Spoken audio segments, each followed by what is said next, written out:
સુરતમાં આવેલી રીટા જેમ્સ નામની હીરાની કંપનીમાં શોર્ટ સર્કિટથી આગ ફાટી નીકળતા અફરાતફરીનો માહોલ સર્જાયો હતો। હીરાનું કારખાનું ચાલુ હતું અને આગની ઘટના બનતા રત્ન કલાકારોમાં ડરનો માહોલ ઉભો થયો હતો। 5 માળની હીરા કંપનીનો ત્રીજો અને ચોથો માળ આગની ઝપેટમાં આવી ગયો હતો, જેના પગલે 70 થી વધુ રત્ન કલાકારો ફસાઈ ગયા હતા।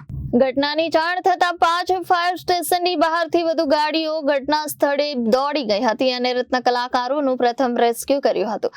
1 કલાકની જહેમત બાદ આગ પર કાબુ મેળવવામાં સફળતા મેળવી હતી। આ સમગ્ર ઘટનામાં કોઈ જાનહાનિ થવા પામી નથી। મળતી માહિતી પ્રમાણે સુરતના કાપોદ્રા વિસ્તારમાં કર્મનાથ મહાદેવ મંદિરની સામે વરાછા મેઇન રોડ પર રીટા જેમ્સ નામની ડાયમંડ કંપની આવેલી છે। ગ્રાઉન્ડ પ્લસ 5 માળના બિલ્ડિંગમાં હીરાના કારખાના ચાલી રહ્યા છે। રાત્રે ફાયર કંટ્રોલમાં જાણ કરવામાં આવી હતી કે રીટા જેમ્સ ડાયમંડ કંપનીમાં આગનો બનાવ બન્યો છે, જેના પગલે અશ્વની કુમાર, મોટા વરાછા, સરથાણા, પૂણા અને કાપોદ્રા ફાયર સ્ટેશનની 12 જેટલી ગાડીઓ ઘટના સ્થળે દોડી ગઈ હતી। ડાયમંડ કંપનીના 5મા માળે બચવા માટે પહોંચી ગયેલા 70 થી વધુ રત્ન કલાકારો ફસાઈ ગયા હતા।